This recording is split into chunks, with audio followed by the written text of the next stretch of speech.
Ցայք հեռուստաընկերության եթերում այսօր լրատվականի արտակարգ թողարկումն է, բարև ձեզ։ Այսօր հունիսի 7-ն է, օրը կիրակի։ Հայաստանի Հանրապետությունում տեղի են ունենում համապետական ընտրություններ։ Այսօր լրատվականի նկարահանող խմբերը ձեզ համար կաշխատեն արտակարգ ռեժիմով։ Կլուսաբանվի ընտրությունների ընթացքն ու կհետևենք քվեարկության ընթացքին ընտրատեղամասային տարբեր կենտրոններում։ Որդեգրած սկզբունքի համաձայն Ցայք հեռուստաընկերության այսօր լրատվականը ձեզ համար կապահովի անաչառ ու անկողմնակալ լրատվություն։ 2026 թվականի հունիսի 7-ին կայանալիք ազգային ժողովի ընտրությունների քվեարկության նախորդ օրվա դրությամբ Հայաստանի Հանրապետության ընտրողների ռեգիստրում ընդգրկված ընտրողների ընդհանուր թիվը կազմել է 2,485,851, որից ըստ գտնվելու վայրի ընտրական տեղամասերում ընդգրկված ընտրողների թիվը 22,734 է։ Հաշվառում չունեցող ընտրողների թիվը 492 է։ Ընտրական տեղամասեր գործուղվող ոստիկանության ծառայողների թիվը 5239 է։ Ստացիոնար բուժում իրականացնող բժշկական հաստատությունում գտնվող ընտրողների ընդհանուր թիվը 627։ Տեղաշարժման դժվարություն ունեցող ընտրողների թիվը 8։ Հունիսի 7-ին ազգային ժողովի ընտրություններին Շիրակի մարզում ընտրելու իրավունք ունի 207,096 քաղաքացի։ Մարզում կգործի 220 ընտրատեղամաս, որոնք ընդգրկված են 4 ընտրատարածքային ընտրական հանձնաժողովների կազմում։ Այլ մանրամասների տեսանյութով։ Հունիսի 7-ին կայանալիք ազգային ժողովի ընտրություններին Շիրակի մարզում ընտրելու իրավունք ունի 207,096 քաղաքացի։ Մարզում կգործի 220 ընտրատեղամաս, որոնք ընդգրկված են 4 ընտրատարածքային ընտրական հանձնաժողովների կազմում։ Թիվ 30 ընտրատարածքային ընտրական հանձնաժողովն ունի 63 ընտրատեղամաս, ավելի քան 26,000 ընտրողով։ Թիվ 31-ը կաշխատի 58 ընտրատեղամասերով, որտեղ ընտրելու իրավունք կունենան ավելի քան 80,000 քաղաքացիներ։ Թիվ 32 ընտրատարածքային ընտրական հանձնաժողովի ենթակայությամբ գործում է 44 ընտրատեղամաս, ավելի քան 47,000 ընտրողի համար, իսկ թիվ 33-ը կաշխատի 55 ընտրատեղամասերով, սպասարկելով ավելի քան 37,000 ընտրողի։ Ընտրություններին ընդառաջ քաղաքացիներին հիշեցվում է նաև, թե ինչպես կարող են պարզել իրենց ընտրատեղամասի հասցեն։ Թիվ 30 ընտրատարածքային ընտրական հանձնաժողովի նախագահ Արաքսիա Կիրակոսյանի խոսքով ընտրողները կարող են այցելել իրենց ավանդական ընտրատեղամասերը, որտեղ արդեն փակցված են ընտրացուցակները, իսկ քվեարկությունից 2 օր առաջ կփակցվեն նաև վերջնական ցուցակները։ Կենտրոնական ընտրական հանձնաժողովի կայքում Elections.am ամբողջ տեղեկատվությունը հրապարակված է, բացի նրանից, որ մարդիկ կարող են իրենց անուն ազգանունով գտնել, որ տեղամասում են քվեարկելու, տեղամասի այդ նույն հասցեում քվեարկելուց բացի տեղամասի հասցեն կարող են գտնել տեղակայման վայրը եւ անգամ թե նույն հասցեից իրենց ընտանիքի բոլոր անդամների տվյալները, ովքեր ընդգրկված են ընտրական ցուցակներում, բնականաբար այդ կերպ նաեւ կպարզեն, թե ովքեր ընդգրկված չեն եւ կկարողանային ավելի շուտ իհարկե պետք է հստակեցնել, բայց ամեն դեպքում մինչև ընտրության օրն էլ այդ տվյալները ամբողջը հրապարակված է շատ հեշտ հասանելի տարբերակով համացանցում, որոնման դաշտով կարող են գտնել ողջ տեղեկատվություն նաև իրենց տեղամասի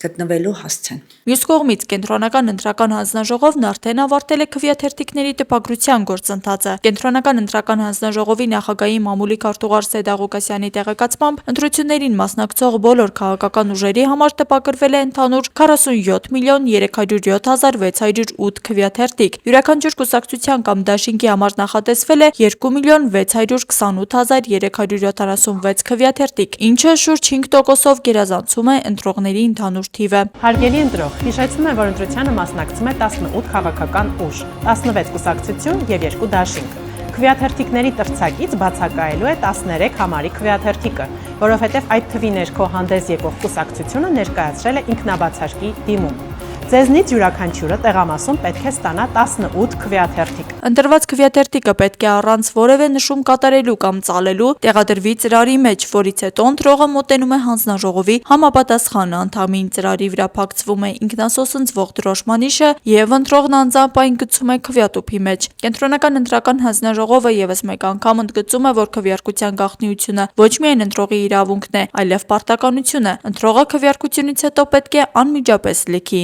տեղամասը եւ չբարձրաձայնի իր կատարած ընտրությունը։ Աստղիկ Խաչատրյան, Խանովանիսյան, այսօր։ Ընտրություն կատարելու իրավունքը յուրաքանչյուրինն է, սակայն անմատչելի ընտրատեղամասերը ընտրությունների ժամանակ շատ հաճախ առիթ են հանդիսանում, որպեսզի հաշմանդամություն ունեցող անձինք պարզապես չգնան ընտրամաս ու չմասնակցեն ընտրություններին։ Հարցը մասնակի կարգավորել է Ագատ հասարակական կազմակերպությունը։ Վերջի երկու ընտրություններին ես ինքս չեմ մասնակցել, քանի որ կար խնդիր մատչելիության հետ կապված իմ տեղամասում, անմատչելի էր եւ ես իմ քաղաքացիական պարտքը չէի կարողանում կատարել։ Այս անգամ ես որոշեցի, որ քանի որ ես աշխատում եմ այն ոլորտում, որտեղ մենք բարձրաձայնում ենք մատչելիության խնդիրը, եւ ես որոշեցի, որ պետք է շարժական թեկահարտակներ աջակցող սարք որպես տեղափոխել իմ տեղամաս եւ կատարել իմ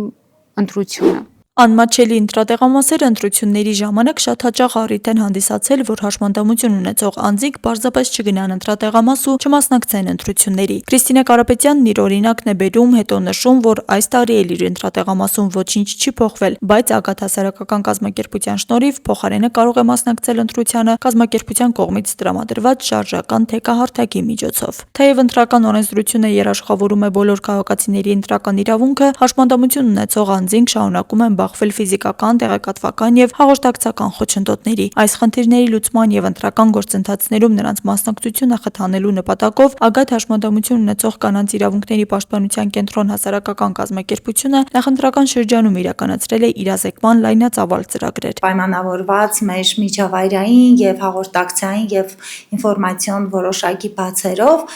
շատ դեպքերում տեղեկատվությունը հասանելի եւ մատչելի չի հաշմանդամություն ունեցող տարբեր խմբերի անձանց համար եւ դա էր հիմնական պատճառներից մեկը, որ մենք սկսեցինք լայնածավալ դասընթացների շարք Հայաստանի ամբողջ տարածքում եւ պետք է նշեմ, որ մեր ծրագրերի արդյունքում 270-ից ավելի հաշմանդամություն ունեցող անձ է իրազեկվել եւ ոչ միայն ընտրական կարգի, ընտրությունների տարբեր փուլերի վերաբերյալ, նաեւ մենք շատ կարեւորել ենք խոսելով ապա տեղեկատվության մասին եւ դրա տարբեր դրսևորումների մասին, որտեղ շատ լավ գիտենք, որ հաշվի առնելով շատ անձանց խոցելիությունը, հաշմանդամություն ունեցող անձինք եւս մանիպուլացվում են եւ տարբեր ուժերի կողմից ուղղորդումներ են տեղի ունենում։ Նախընտրական շրջանում Ագաթը ոչ միայն իրազեկման դասընթացներ է իրականացրել, այլև աշխատել քաղաքական ուժերի հետ։ Կազմակերպության նախաձեռնությամբ հաշմանդամություն ունեցող կանանց եւ աղջիկների մասնակցությամբ քննարկումների արդյունքում ձևակերպված խնդիրներն ու առաջարկությունները ներկայացվել են քաղաքական ուժերին։ Մենք իրականացրել ենք բոլոր տեսակի, ոչ միայն իրազեկումը, տարատեսակ նկարանել ենք եւ տեսանյութեր, նաեւ ունեցել ենք քաղաքական ուժերի հետ մեծ քաղաքական հարթակի եւ հանձնառության ստորագրման գործընթաց, որի ընթացքում ֆոկուս խմբային քննարկումից հետո հաշմանդամություն ունեցող կանայք եւ աղջիկները մատնանշել են, թե տարբեր ոլորտներում ինչ խոչընդոտների եւ մարտահրավերների են փախվում։ Ֆիզիկական մատչելիության խնդիրը սակայն շարունակում է մնալ առանցքային մարտահրավերներից մեկը։ Գայանե Գրիգորյանը հիշեցնում է իրենց կատարած վերջին ուսումնասիրությունը Գյումրու թվով 81 ընտրատեղամասերում, որոնցից 40-ում արկային թեկահարտակներ, սակայն ոչ բոլորն էին համապատասխանում սահմանված չափորոշիչներին։ Մատչելիությունը ոչ միայն մուտքի թեկահարտակ է, ինքը նաեւ սանհանգույցն է, այնտեղ կամ տակտիլ սալիկներն են, որոնք պետք է լինեն չտեսնող անձանց համար, կամ ուղենիշներն են, որոնք պետք է ցույց տան որտեղ է գտնվում եւ այլն, լուսավորությունը եւ նույնիսկ մեր Գյումրիում 81 ընտրատեղամասերից 40-ում արկային թեկարտակներ, բայց դրանց ոչ բոլորն էին, որ համապատասխանում էին մատչելիության չափորոշիչներին։ Դրական փոփոխություններ այնուամենայնիվ կան վերջին տարիներին վերանորոգված եւ նորակառույց դպրոցներն ու հանրային շենքերը կառուցվում են մատչելիության չափորոշիչներին համապատասխան, ինչի շնորհիվ այս ընտրություններում նախորդ համապետական ընտրությունների համեմատ ավելի շատ մատչելի ընտրատեղամասեր կլինեն։ Եվ դա նշանակում է, որ նախորդ ազգային ժողովի ընտրությունների համեմատությամբ այս անգամ մենք ունենանք առավել շատ մատչելի ընտրատեղամասեր։ Կազմակերպությունը կարևորում է նաև այն հանգամանքը, որ հաշմանդամություն ունեցող անձինք ոչ միայն ընտրողներ լինեն, այլև ներգրավվեն որպես հանձնաժողովի անդամներ, դիտորդներ եւ վստահված անձինք։ Ընտրությունից առաջ իրականացված ծրագրերի հիմնական նպատակն ըստ Գայանե Գրիգորյանի այն է, որ հաշմանդամություն ունեցող անձինք կարողանան կատարել անկախ, գիտակցված եւ ազատ ընտրություն։ Աստղիկ Խաչատրյան, Խանով Անիսյան, այսօր։ Համապետական ընտրություններին դատապարտված ու կալանավորված անձինք չեն այցելի ընտրատեղամասեր, փոխարենը ընտրական գործընթացը կազմակերպվելու է անմիջապես քրեակատարողական հիմնարկներում։ Մանրամասները տեսանյութում։ Դատապարտված ու կալանավորված անձինք հունիսի 7-ի համապետական ընտրություններին չեն այցելի ընտրատեղամասեր։ Ընտրական գործընթացը կազմակերպվելու է անմիջապես քրեակատարողական հիմնարկներում։ Հայաստանի բոլոր 9 քրեակատարողական հիմնարկներում ընտրելու իրավունք ունեցող անձինք քվեարկության օրը խցից կամ կացարանից կտեղափոխվեն հատուկ նախատեսված հատվածներ, որտեղ էլ կկատարեն իրենց ընտրությունը։ Քրեակատարողական հիմնարկներում ընտրողների գրանցումն իրականացվում է առանց տեխնիկական սարքավորումների, անձնագրի սկանավորման եւ մատնահետքի նույնականացման ընթացակարգերի։ Քվեարկության մեկնարկի ժամը որոշում են տեղամասային ընտրական հանձնաժողովները, սակայն այն բոլոր դեպքերում պետք է ավարտվի երեկոյան ժամը 20:00-ին։ Միևնույն ժամանակ ոչ բոլոր ազատազրկված անձինք իրավունք ունեն ընտրելու։ Ընտրական օրենսգրքով այդ իրավունքը սահմանափակված է ծանր եւ առանձնապես ծանր հանցագործությունների համար դատապարտված, ինչպես նաեւ անգործունակ ճանաչված անձանց համար։ Անկախ նրանից քաղաքացին գտնվում է ազատության մեջ թե ազատազրկման վայրում, ընտրական իրավունքի հիմնարար սկզբունքները մնում են նույնը։ Քվեարկությունը պետք է լինի ազատ, հավասար եւ գաղտնի, իսկ պետությունը պարտավոր է ապահովել այդ իրավունքի իրականացումը բոլոր ընտրողների համար։ Աստղիկ Խաչատրյան այսօր։ Ինչպես ճիշտ մասնակցել ընտրությանը։ Ընտրական հանձնաժողովների պարտքն է ապահովել քվեարկության բնականոն ընթացքը եւ ընտրողներին հերթական անգամ հիշեցնել ընտրատեղամասում իրականացվելիք քայլերի մասին։ Այսօր լրատվականի հետ զրույցում թիվ 30 ընտրատարածքային ընտրական հանձնաժողովի նախագահ Արաքսիա Կիրակոսյանը ներկայացրել է ընտրողի անցնելիք 5 քայլը ընտրատեղամաս մտնելուց մինչև քվեատուփին մոտենալը։ Հունիսի 7-ը համապետական ընտրությունների քվեարկության օրն է։ Ընտրական հանձնաժողովների աշխատանքն է ապահովել քվեարկության բնականոն ընթացքը եւ ընտրողներին հերթական անգամ հիշեցնել, ինչպես ճիշտ մասնակցել քվեարկությանը։ Այսօր լրատվականի հետ զրույցում թիվ 30 ընտրատարածքային ընտրական հանձնաժողովի նախագահ Արաքսիա Կիրակոսյանը ներկայացնում է ընտրողի անելիք 5 քայլերը ընտրատեղամաս մտնելուց մինչև քվեատուփին մոտենալը։ Քայլ առաջին, երբ որ ընտրողը մտնում է տեղամաս, մոտենում է սարքավորման մասնագետին, ներկայացնում անձը հաստատող փաստաթուղթը եւ այդ դեպքում նաեւ ինքը մատնահետքով անձը հաստատող փաստաթղթով իմիջիայլոց, եթե անձը հաստատող փաստաթղթի վավերականության ժամկետը լրացած է, դա որևէ հիմք չէ, որ ընտրողը չմասնակցի ընտրությանը, եթե իհարկե տանը չունի վավերականության ժամկետի մեջ գտնվող անձը հաստատող փաստաթուղթ։ Այստեղ վերցնում է կտրոնը, որից հետո երկրորդ քայլը մոտենում է ընտրացուցակների համար պատասխանատու հանձնաժողովի անդամին։ Երկրորդ քայլով ընտրողը մոտենում է ընտրողների ցուցակի համար պատասխանատու հանձնաժողովի անդամին եւ ներկայացնում քվեարկության կտրոնը։ Ընտրացուցակի պատասխանատուն անհատական կնիքն է դնում կտրոնի վրա եւ ստորագրության կողքը ընտրացուցակի մեջ։ Երրորդ քայլով ընտրողը ստանում է քվեարկության ծրարն ու քվեաթերթիկները։ Այս ընտրություններում ընտրողին կտրամադրվի 1 ծրար եւ 18 քվեաթերթիկ։ Քվեաթերթիկների թիվը թերևս բոլորը տեղյակ են 18-ն է հիմա, սակայն 19 թվով, որովհետեւ 13-ը եթե դուրս է եկել, հաշվարկը չի փոփոխվել եւ վերցնում քվեաթերթիկի պատասխանատուն աճման կամ նվազման կարգով հավաքում է քվեաթերթիկների փաթեթը, ընտրողը այստեղ պետք է մեկ հստակ փաստ իմանա, ինքը չի կարող հրաժարվել որևէ քվեաթերթիկ վերցնելու է ողջ փաթեթը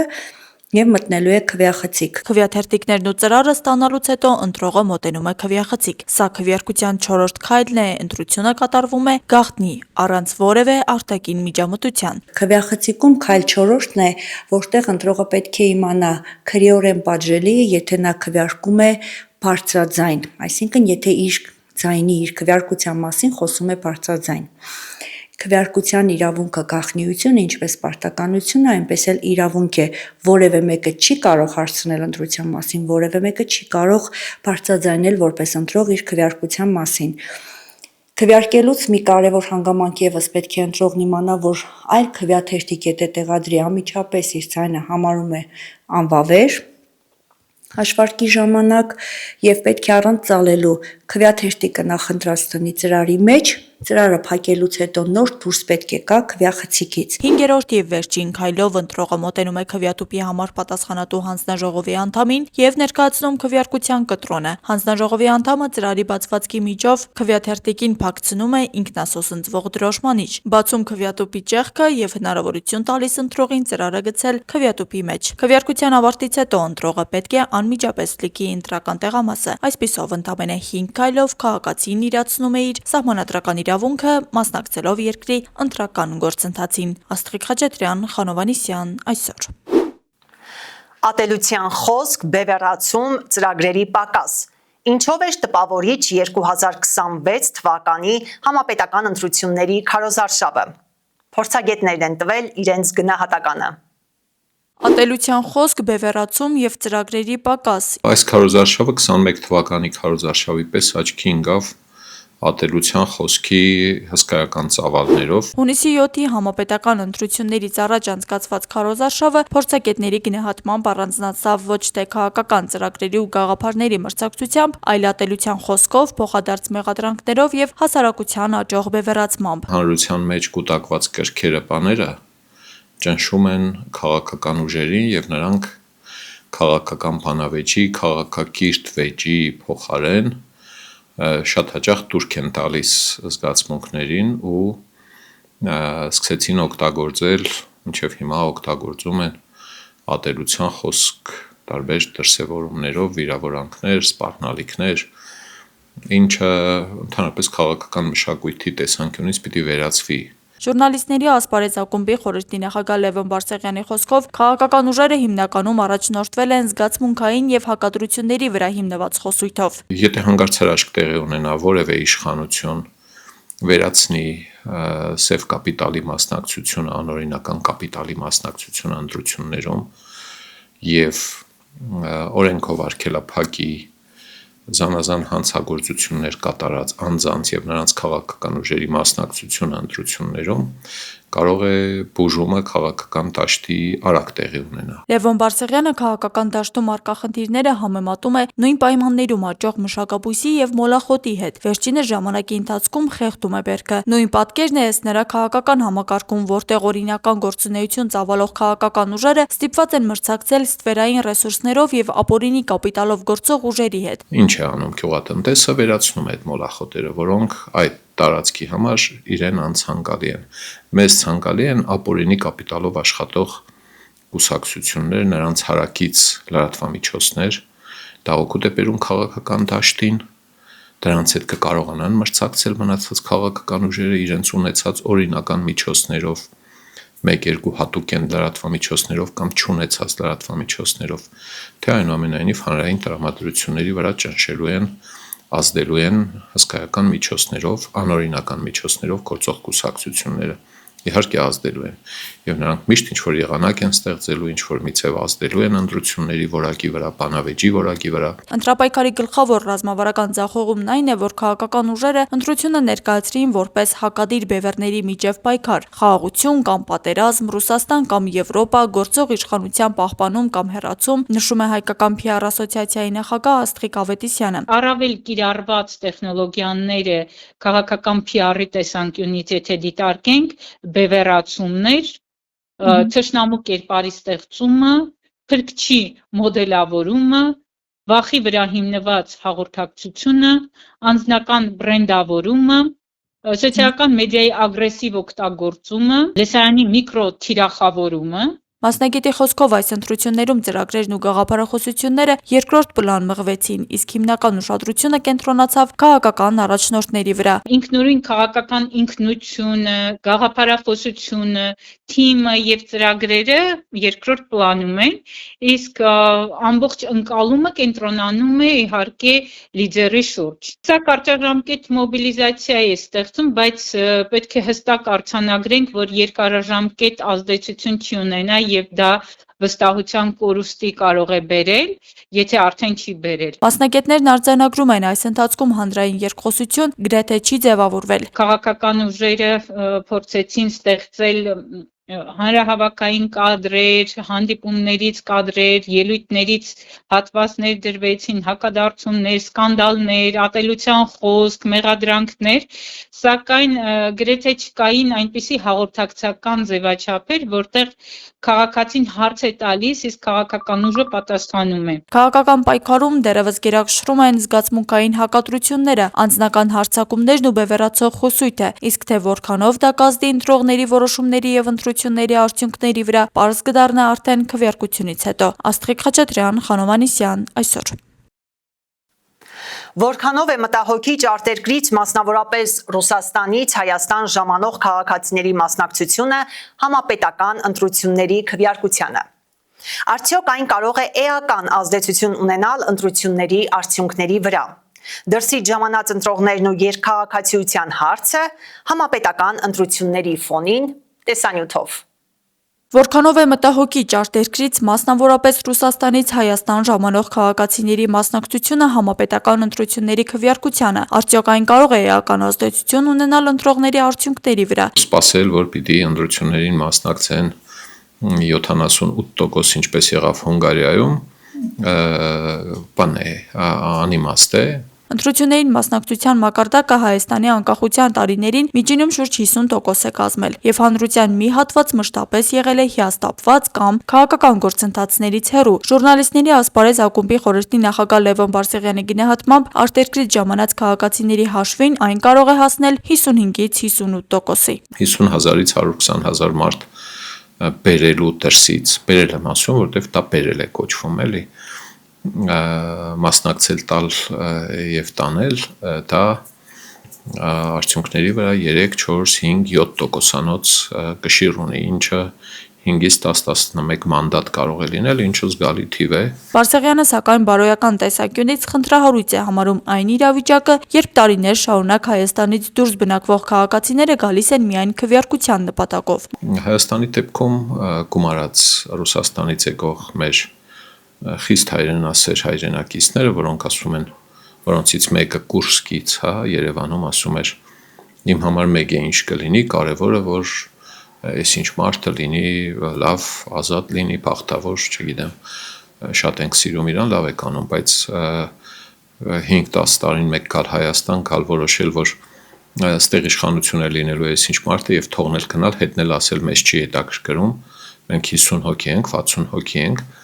բան է, բացարձակ բարոյական իմաստով անընդունելի է, դա անբարոյականություն է։ Դեռ նախորդին տարածվում էին տեսանյութեր առ այն, որ Հայաստան ժամանող մի շարք անձինք օդանավակայանում 25-օրյա վարժանքներին մասնակցելու ծանուցագրեր են ստանում, ինչը Լևոն Բարսեղյանը անլուրջ է համարում այն առումով, որ եթե անձը եկել է ընտրակաշառքով, ապա պետք է ոչ թե վարժանքի մասնակցի, այլ քրեական գործով անցնի։ Ընտրակաշառքով եկածի դեպքում պետք է ոչ թե ծանուցագիր ստանան բանակի, այլ հարցաքննության ծանուցագիր պետք է ստանան, մեղադրանք պետք է ստանան եւ գնան դատվեն, նստեն եւ այլն եւ այլն։ Իսկ եթե չկա նման կասկած, հիմքեր չկան, որ դա եղել է ընտրակաշառքով, հատուկ բոլոր եկածներին ծանուցագիր տալ, սա դիտավորություն է։ Նրա համոզմամբ խնդրի լուծման համար անհրաժեշտ է ավելի խորքային քննարկում իրականացնել երկքաղաքացիության ինստիտուտի շուրջ։ Պետությունը միշտ չէ, որ ամբողջական տեղեկություն ունի երկքաղաքացիների թվի վերաբերյալ, ինչը լրացուցիչ խնդիրներ է ստեղծում քաղաքական գործընթացների կազմակերպման եւ վերահսկման տեսանկյունից։ Ես օրինակ համարում եմ, որ Հայաստանում իշխանություն ձևավորելու իրավունք պիտի ունենան միայն ՀՀ քաղաքացիները, միայն Հայաստանի Հանրապետության քաղաքացիություն ունեցողները։ Սա անընդունելի է շատերի համար, իշխանության համար էլ է գուցե անընդունելի, ախր մեր հայրենակիցներն են, հասկանում ենք, բոլորս էլ ունենք ազգականներ, բաներ, ծանոթներ, ընկերներ, որոնք երկքաղաքացի են եւ նույնիսկ շատ ավելի բարեխիղճ քաղաքացի են, քան հենց բուն Հայաստանի Հանրապետության մի շարք քաղաքացիներ, ինչու զրկել, չզրկում տեղի ունենում այս տեսակ ինտերվենցիա։ Զրկում ես այդ դեպքում իրենք պետք է որոշեն։ Դուք այնուամենայնիվ որտեղ եք իշխանություն ձևավորելու։ Ըստ Բարսեղյանի Հայաստանի քաղաքական ապագայի վերաբերյալ որոշումները պետք է առավելապես կայացվեն այն քաղաքացիների կողմից, որոնք ապրում են երկրում եւ իրենց ապագան կապում են Հայաստանի Հանրապետության հետ։ Աստղիկ Խաչատրյան, Խանոմ Անիսյան, այսօր։ Հարգելի հեռուստադիտողներ, այս ժամի համար նախատեսել էինք այսքանը։ Իսկ ես ձեզ կրկին հիշեցնում եմ, որ այսօր հունիսի 7-ն է եւ երկրում տեղի են ունենում խորհրդարանական ընտրություններ։ Ցայք հեռուստաընկերության այսօր լրատվականը ձեզ համար կաշխատի արտակարգ ռեժիմով։ Մնացեք մեր եթերում։